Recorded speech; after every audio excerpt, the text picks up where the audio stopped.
ಆತ್ಮೀಯ ವೀಕ್ಷಕರೇ ನಮಸ್ಕಾರ. ನಾನು ದೇವರಾಜ್ ರೆಡ್ಡಿ, ಜಲತಜ್ಞ, ಚಿತ್ರದುರ್ಗದ ಜಿಯೋ ರೈನ್ ವಾಟರ್ ಬೋರ್ಡ್ ಸಂಸ್ಥೆಯ ಮುಖ್ಯಸ್ಥ. ಆತ್ಮೀಯರೇ, ನಮ್ಮ ಯೂಟ್ಯೂಬ್ ಚಾನಲ್ ತಮಗೆಲ್ಲ ಸ್ವಾಗತ. ಇವತ್ತು ಹೇಳ್ತಕ್ಕಂಥ ಸಬ್ಜೆಕ್ಟ್ ಅಂತಂದರೆ, ನೀವು ಟೈಟ್ಲ್ ಆಲ್ರೆಡಿ ಬಂದಿದೆ. ಬೋರ್ವೆಲ್ ನೀರನ್ನ ಕುಡಿಲಿಕ್ಕೆ ಬಳಸುವಾಗ ಯೋಚನೆ ಮಾಡಿ.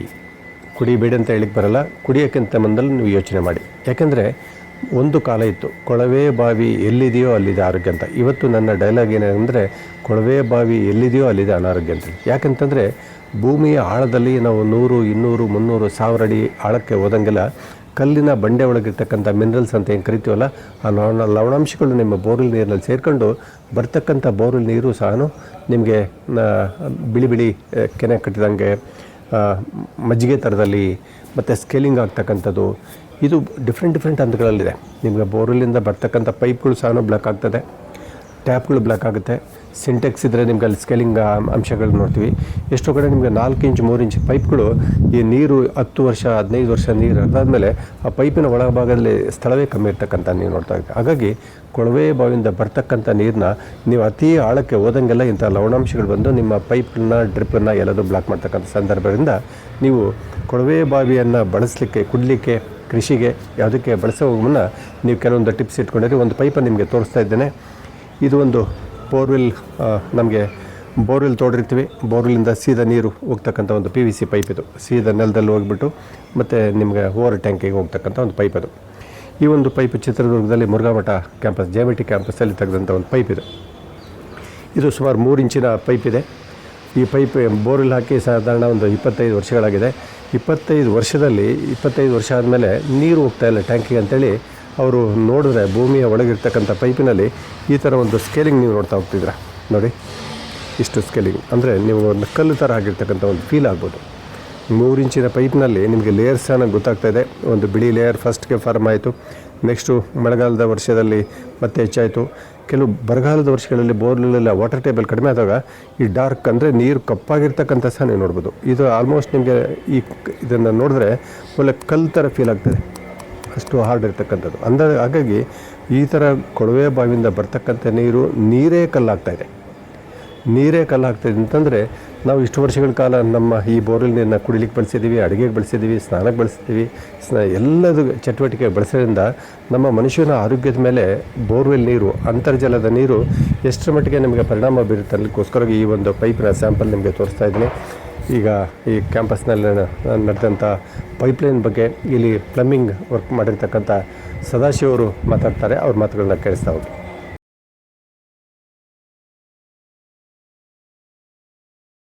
ಆತ್ಮೀಯರೇ ನಮಸ್ಕಾರ. ನಾನು ದೇವರಾಜ್ ರೆಡ್ಡಿ, ಅಂತರ್ಜಲ ತಜ್ಞ, ಚಿತ್ರದುರ್ಗದ ಜಿಯೋ ರೈನ್ ವಾಟರ್ ಬೋರ್ಡ್ ಸಂಸ್ಥೆಯ ಮುಖ್ಯಸ್ಥ. ಇವತ್ತು ನಾವು ಚಿತ್ರದುರ್ಗದ ಮುರುಘಾಮಠದ ಕ್ಯಾಂಪಸ್ಸಲ್ಲಿದ್ದೇವೆ. ಇಲ್ಲೊಂದು ಕೆರೆ ಕಾಣಿಸ್ತಾ ಇದೆ, ಇದೇ ಒಂದು ಕೆರೆ. ಇದು ಎಲ್ಲ ಮುರುಘಾಮಠದ ಕ್ಯಾಂಪಸ್ ಇದೆಲ್ಲ. ಇಲ್ಲಿ ನಮ್ಮ ಒಟ್ಟಿಗೆ ಶಿವಣ್ಣ ಇದ್ದಾರೆ, ಸದಾಶಿವ ಅಂತ ಹೇಳ್ತಾರೆ. ಅವ್ರ ಮಠದಲ್ಲಿ ಪ್ರೀತಿಯಿಂದ ಶಿವಣ್ಣ ಅಂತ ಕರೀತಾರೆ. ಸದಾಶಿವ ಅವರು ಇಲ್ಲಿ ಪಾಲಿಟೆಕ್ನಿಕಲ್ಲಿ ಸಹಬೋಧಕರಾಗಿ ಕೆಲಸ ಮಾಡಿದ್ರು. ಇದೇ ಮಠದಲ್ಲಿ ಸುಮಾರು 35 ವರ್ಷಗಳ ಕಾಲ ಕೆಲಸ ಮಾಡಿದ್ದಾರೆ. ಇವರು ಇಲ್ಲಿಯ ಮುರುಘಾಮಠದ ನೀರಿನ ವ್ಯವಸ್ಥೆಯನ್ನು, ವಾಟರ್ ಇಂಜಿನಿಯರ್ ಅಂತ, ಈ ಪೂರ್ತಿ ಮುರುಘಾಮಠದ ಕ್ಯಾಂಪಸ್ಸಲ್ಲಿ ಅನುಭವ ಮಂಟಪ ಇದೆಲ್ಲ ನಿಮಗೆ ಕಾಣಿಸ್ತಾ ಇದೆಯಲ್ಲ. ಈ ಒಂದು ಮುರುಘಾಮಠದಲ್ಲಿ ಸಾಕಷ್ಟು ಬಾವಿ, ಬೋರ್ಗಳು ಇರ್ತಕ್ಕಂಥದ್ದು, ಕೆರೆ ಎಲ್ಲ ತುಂಬಿದೆ, ಜೋಡಿ ಕೆರೆಗಳ ಅಕ್ಕಪಕ್ಕದಲ್ಲಿದೆ. ಈ ನೀರಿನ ವ್ಯವಸ್ಥೆ ಬಗ್ಗೆ ಯಾವ ಥರ ಹ್ಯಾಂಡಲ್ ಮಾಡಿದ್ದಾರೆ ಅನ್ನೋದೊಂದು, ಮತ್ತು ಇವ್ರ ಕೈಯಲ್ಲಿ ಒಂದು ಪೈಪಿನ ಐಟಮ್ ಇಟ್ಕೊಂಡಿದ್ದಾರೆ. ಪೈಪಿನ ಒಳಗೆ ಇರ್ತಕ್ಕಂಥದ್ದು ಸ್ಕೇಲಿಂಗ್ ಮೆಟೀರಿಯಲ್ ಅಂತ ಹೇಳ್ತೀವಿ. ಅದಕ್ಕೆಲ್ಲ ಒಂದು ಕಲ್ಲಿನ ಆಗುತ್ತೆ. ಅದು ನೋಡಿದ್ರೆ ಅದನ್ನ ಕಲ್ಲನ್ನು ತಂದಿದ್ದಾರೆ ಅನ್ನೋ ಥರ ಕಾಣಿಸ್ತಾ ಇದೆ. ಏನು ಅನ್ನೋದ್ರ ಬಗ್ಗೆ ನಾನು ಹೇಳೋಕ್ಕಿಂತಲ್ಲ ಅವರಿಂದ ಮಾಹಿತಿ ತಗೋಣ. ಶಿವಣ್ಣರೇ ನಮಸ್ಕಾರ. ಸದಾಶಿವ ಅವರು ನಮಸ್ತೆ. ನಿಮ್ಮ ಪರಿಚಯ ಮಾಡ್ಕೊಂಬಿಡಿ. ನೀರಿನ ಬಗ್ಗೆ ಹೇಳಬೇಕು ಅಂದರೆ ನಿಮ್ಮ ಪರಿಚಯ ಮಾಡ್ಕೊಳ್ಳಿ ಫಸ್ಟ್. ನನ್ನ ಹೆಸರು ಸದಾಶಿವ ಅಂತೇಳಿ. ನಾನು SJ ಪಾಲಿಟೆಕ್ನಿಕ್ ಕಾಲೇಜಲ್ಲಿ ಸಹಬೋಧಕರಾಗಿ ವರ್ಕ್ ಮಾಡ್ತೀನಿ, ಸಿವಿಲ್ ವಿಭಾಗದಲ್ಲಿ. ಈಗ ರಿಟೈರ್ಡ್ ಆಗಿದೆ. ಮತ್ತು ವಾಟರ್ ಸಪ್ಲೈ, ಸ್ಯಾನಿಟರಿ ಬಗ್ಗೆ ನಾನು ಕೆಲಸಗಳನ್ನು ಕಾಂಟ್ರಾಕ್ಟ್ ಮಾಡಿಸ್ತಿದ್ದೇನೆ. ಮತ್ತು ಅದ್ರ ಬಗ್ಗೆ ಸ್ವಲ್ಪ ಮಾಹಿತಿ ಒಂದು ಕೊಡೋಣ ಅಂತ, ಈ ನೀರಿನ ಬಗ್ಗೆ ಅಂತೇಳಿ ನಾವೊಂದು ಮಾಡ್ತಾ ಇದ್ದೀವಿ. ಈಗ ಪ್ರಪಂಚದಲ್ಲಿ ನೀರು ಅತ್ಯಮೂಲ್ಯವಾದ ವಸ್ತು. ಆದರೆ ನೀರು ನಮಗೆ 3ನೇ 1 ಭಾಗ ಮಾತ್ರ ಸಿಗ್ತಾ ಇದೆ. ಇನ್ನು ಉಳಿದಿದ್ದೆಲ್ಲ ಸಮುದ್ರ ಸೇರುತ್ತೆ, ರಿವರ್ ಮುಖಾಂತರ ಹೋಗುತ್ತೆ. ಈಗ ಭೂಮಿ ಇರೋದೇ 1 ಭಾಗ, 3ನೇ 1 ಭಾಗ, ಇದ್ರದ್ದೆಲ್ಲ ನೀರಿದೆ. ಆದರೆ ನೀರಲ್ಲಿ ಕುಡಿಯುವ ನೀರು ಯೋಗ್ಯವಾದ ಅಂತಂದ್ರೆ ನಮಗೆ ಸರಿಯಾದ ಸಿಗ್ತಾ ಇಲ್ಲ. ಈಗ ಒಂದು ಕಾರಣ ಹೇಳ್ಬೇಕಂತಂದ್ರೆ, ಒಂದೊಂದು ಲೇಯರ್, ಒಂದೊಂದು ದೇಶದಲ್ಲಿ ಒಂದೊಂದು ತರ ಭೂಮಿ ಇರುತ್ತೆ. ಈಗ ಗುಲ್ಬರ್ಗ ನಾವು ಆ ಕಡೆ ಹೋದ್ರೆ ಬ್ಲಾಕ್ ಅಟೈನ್ ಸಿಗುತ್ತೆ, ಅಲ್ಲಿ ನೀರಿನ ಮಟ್ಟ ಕೆಳಗಡೆ ಹೋಗಿರುತ್ತೆ. ಅದೇ ನೀವು ಹೊರಗಡೆ ಬಂದಾಗ ಈ ಕಡೆ ಬೇರೆ, ಈಗ ಇದು ರೆಡ್ ಕಾಟನ್ ಸಾಯಿಲು ಅಥವಾ ಇದು ವೈಟ್ ಕಾಟನ್ ಸಾಯಿಲು ಅಂತ 3-4 ಥರ ವೆರೈಟೀಸ್ ಇದೆ. ಆ ಲೇಯರ್ ಬಗ್ಗೆ ಹೇಳಿದಾಗ ಈಗ ಅತಿ ಹೆಚ್ಚು ಇದರಲ್ಲಿ ಈ ಕ್ಯಾಲ್ಸಿಯಂ ಭಾಳ ಬರ್ತಾ ಇತ್ತು ನೀರಿನಲ್ಲಿ. ಅದು ಲೇಯರ್ ಬೈ ಲೇಯರು ಚೇಂಜ್ ಆಗ್ತಾ ಹೋಗುತ್ತೆ. ಈಗ ರೈನಿ ಸೀಸನ್ ಅಲ್ಲಿ ವೈಟ್ ಲೇಯರ್ ಬರುತ್ತೆ, ಅಂದ್ರೆ ಅವಾಗ ಪ್ಯೂರ್ ಆಗಿರುತ್ತೆ ನೀರು. ಅವಾಗ ಈಗ ಸಮ್ಮರ್ ಅಲ್ಲಿ ಕೆಳಗಡೆ ಹೋಗುತ್ತೆ. ಕೆಳಗಡೆ ಹೋಗೋದಾಗ ಏನಾಗುತ್ತೆ, ಸಮ್ಮರ್ ಅಲ್ಲಿ ಕೆಳಗಡೆ ಹೋದಾಗ ಆ ನೀರು ಅಂತರ್ಜಲದ ಮಾತ್ರ ಬರ್ತದೆ, ಅಂದ್ರೆ ಅಂತರ್ಜಲ ವಾಟರ್ ಮಾತ್ರ. ಈಗ ನಿಮ್ಮ ಕೈಯಲ್ಲಿರ್ತಕ್ಕಂಥದ್ದು ಬೋರ್ ಕೊರೆಸಿ ಮಠದಲ್ಲಿ ಬೋರಿಂದ ಮೋಟರ್ ಹಾಕಿ ಹೊರಗೆ ತೆಗೆದು ಬರ್ತಕ್ಕಂಥ ನೀರಿಗೆ ಪೈಪ್ ಲೈನ್ ಹಾಕಿರ್ತೀರ ನೀವು, ಡೆಲಿವರಿ ಪೈಪ್ ಅಂತ. ನೀವು 4 ಇಂಚಿನ PVC ಪೈಪ್ ಹಾಕಿದ್ರೆ ಆಗಿನ ಕಾಲಕ್ಕೆ. ಮೋಸ್ಟ್ಲಿ ಇದೆಲ್ಲ ಪೈಪ್ ಲೈನ್ ಮಾಡಿ ಎಷ್ಟು ವರ್ಷ ಆಗಿರ್ಬೋದು ನಿಮ್ಮ ಪ್ರಕಾರ? 25 ಇಯರ್ಸ್, 25 ವರ್ಷದಿಂದ ಬೋರ್ಗಳು ಕೊರೆಸಿ ಪೈಪ್ ಲೈನ್ ಮಾಡಿ ನಿಮ್ಮ ಓವರ್ ಟ್ಯಾಂಕಿಗೆ ನೀರು ಕನೆಕ್ಷನ್ ಕೊಡ್ತಾ ಇದ್ರಿ. ಆ ಪೈಪ್ಗಳು ನೀರಿನ ಫ್ಲೋ ಕಡಿಮೆ ಆಯಿತು, ಟ್ಯಾಂಕಿಗೆ ನೀರು ತುಂಬ್ತಾ ಇರಲಿಲ್ಲ. ಹಾಗಾಗಿ ನೀವು ಎಲ್ಲ ಇದನ್ನು ಓಪನ್ ಮಾಡ್ಕೊಂಡ್ರಿ. ಯಾಕೆ ನೀರು ಬೋರಲ್ಲಿ ನೀರಿದೆ, ಟ್ಯಾಂಕಿಗೆ ಯಾಕೆ ಬೇಗ ತುಂಬ್ತಿಲ್ಲ, ಸ್ಲೋ ಆಗಿದೆ ಅಂತಂದೇಳಿ ನಿಮ್ಗೆ ಗೊತ್ತಾದ ಮೇಲೆ ನೀವು ಪೈಪ್ಗಳನ್ನೆಲ್ಲ ಓಪನ್ ಮಾಡಿದ್ರಿ. ಓಪನ್ ಮಾಡಿದಾಗ ಪೈಪಿನ ಒಳಗೆ 4 ಇಂಚಿನ ಪೈಪಿನ ಒಳಗೆ ಏನಾಗಿದೆ, ಈ ಥರ ಇದೆ. ಸ್ವಲ್ಪ ತೋರಿಸಿದ್ದು ನೋಡಿ. ಇಷ್ಟು 4 ಇಂಚಿನ ಪೈಪಿನ ಒಳಭಾಗದಲ್ಲಿ ಕೇವಲ 2 ಇಂಚೂ ಇಲ್ಲ, ಅಷ್ಟು ರಂಧ್ರ ಕ್ಯಾವಿಟಿ ಏನು ಇದೆಯಲ್ಲ, ಸ್ಪೇಸೇ ಇಲ್ದಂಗೆ ಆಗಿದೆ.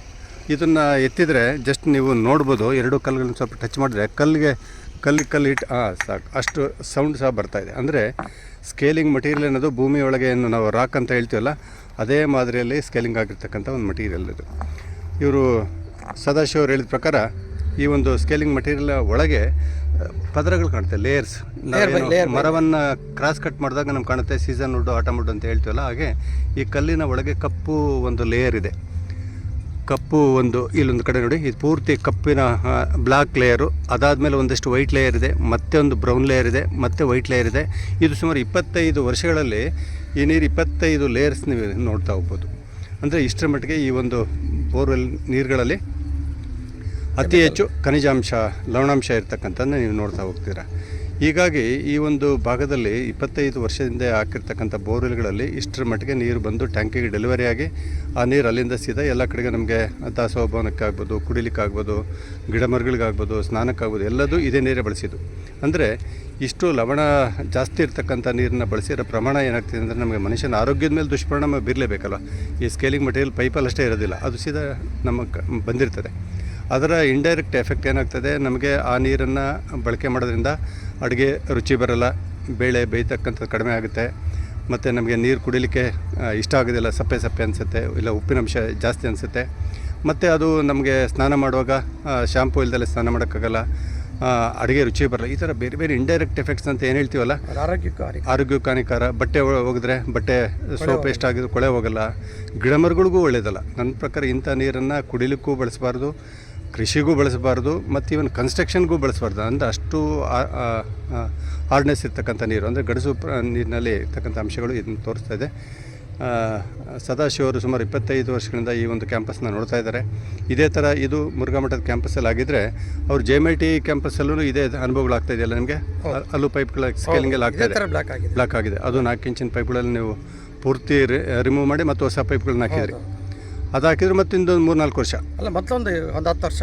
ಮತ್ತು ನೀವು ಸಾಕಷ್ಟು ಇಲ್ಲಿ ಚಿತ್ರದುರ್ಗದಲ್ಲಿ ಇನ್ಸ್ಟಿಟ್ಯೂಷನ್ಗಳಿಗೆ, ಹಾಸ್ಪಿಟ್ಲ್ಗಳಿಗೆ, ಮನೆಗಳಿಗೆಲ್ಲ ಭಾಳಷ್ಟು ನೀವು ಪ್ಲಂಬಿಂಗು ಬೇರೆ ಬೇರೆ ಸರ್ವಿಸ್ ಎಲ್ಲ ಕೊಟ್ಟಿದ್ದೀರ. ಅಲ್ಲಿ ಮನೆಗಳಲ್ಲೂ ಈ ಚಾಲೆಂಜಸ್ ಬರ್ತಾ ಇದೆಯಲ್ಲ, ಸಾಕಷ್ಟು ಮನೆಗಳಲ್ಲಿ ಇದೇ ಥರದ ವಿಷಯಗಳು. ನಮ್ಮದು ಪೈಪು ಸ್ಕೇಲಿಂಗ್ ಆಗ್ತಾಯಿದೆ, ನೀರು ಹೋಗ್ತಾ ಇಲ್ಲ, ಕೆಮಿಕಲ್ ಹಾಕಬೇಕಾ, ಏನು ಪೈಪೇ ಚೇಂಜ್ ಮಾಡಬೇಕಾ, ಈ ಥರದ ಚಾಲೆಂಜಸ್ ಬರ್ತಾಯಿದೆ.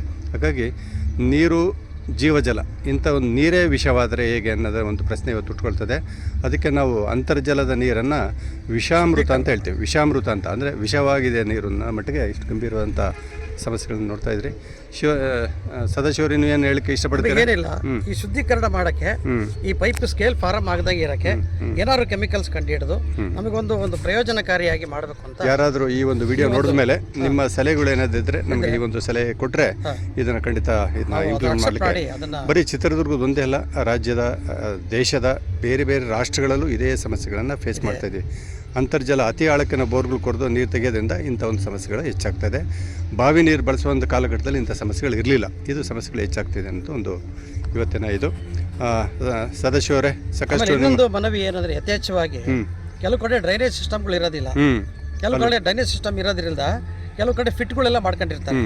ಫಿಟ್ಗಳು ಮಾಡ್ಕೊಂಡಾಗ ಏನಾಗುತ್ತೆ, ಆ ಫಿಟ್ಗಳಿಂದ ನೀರು ಬೋರ್ವೆಲ್ಲಿ ಡಿಪ್ ಆಗಿ ಅದು ಒಂದು ಹಾನಿಕರನೇ ನೀರು. ಹಾಗಾಗಿ ಆದಷ್ಟು ಡ್ರೈನೇಜ್ಗಳ ಸಿಸ್ಟಮ್ ಒಳಚರಂಡಿ ವ್ಯವಸ್ಥೆ ಇರೋ ಒಂದು ಕಡೆ ಬೋರ್ ಹಾಕ್ಸೋದು ಒಳ್ಳೆಯದು. ಅದ್ರ ಪಕ್ಕನೇ ಬೋರ್ ಹಾಕಿರ್ತಾರೆ, ಚರಂಡಿ ಇರುತ್ತೆ, ಇವಕ್ಕೆಲ್ಲ ದುಷ್ಪರಿಣಾಮಗಳಾಗುತ್ತದೆ, ನೀರಿಗೆ ಹಾನಿಕರ ಆಗುತ್ತೆ. ಅದೆಲ್ಲ ಅವಾಯ್ಡ್ ಮಾಡಿ ಈ ಒಂದು ನೀರಿಗೆ ನಮಗೆ ಒಂದು ನಮಗೆ ಇದು ಕಂಡುಹಿಡಿಬೇಕು ಅಂತೇಳಿ ನಾವು ಕೇಳ್ತೀವಿ. ಒಂದು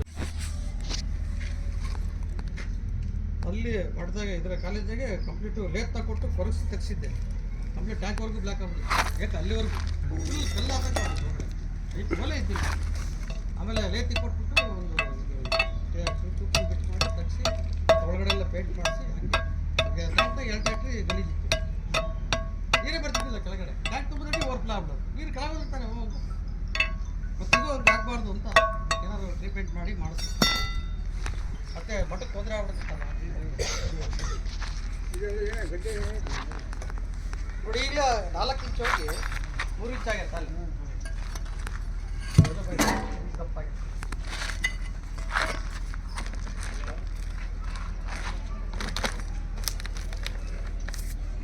ಪೈಪ್ ಒಳಗಡೆ ಹೆಂಗಾಗಿದೆ ನೋಡಿ.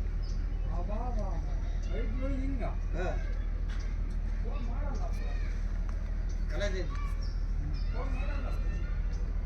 ಪೈಪ್ ಒಳಗಡೆ ಇಷ್ಟಿತ್ತು, 4 ಇಂಚ್ ಪೈಪ್ 2 ಇಂಚ್ ಆಗೈತೆ. ಇದೇ ಪೈಪ್ ಆಗೈತಿ ಇವಾಗ.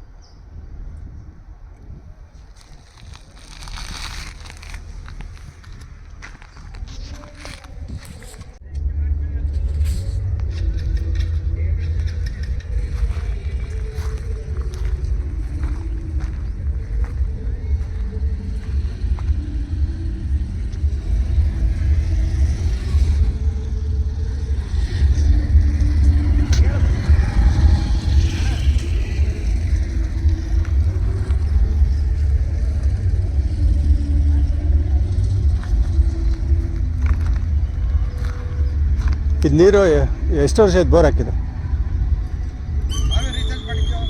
ಅಲ್ಲ, ಇದು ಬೋರ್ ಎಷ್ಟು ಅಡಿ ಐತಪ್ಪ? 300? ಹಾಂ, ನೀರು ಬಿದ್ದಿಲ್ಲಲ್ಲ? ಮತ್ತು ಮೋಟ್ರ್ ಇಲ್ಲ? ಅಲ್ಲ, ಕಮ್ಮಿ ಅಂದ್ರೆ ಅವತ್ತು ಯಾರು ಅಂದಿದ್ದು ಅರ್ಧ ಕೆರೆಗೂ ಇದಕ್ಕೆ ಸಂಬಂಧ ಇಲ್ಲ. ರೀಚಾರ್ಜ್ ಮಾಡಿದ್ದೀವಿ, ಹಾಂ, ಎಲ್ಲ ಕಟ್ ಮಾಡಿ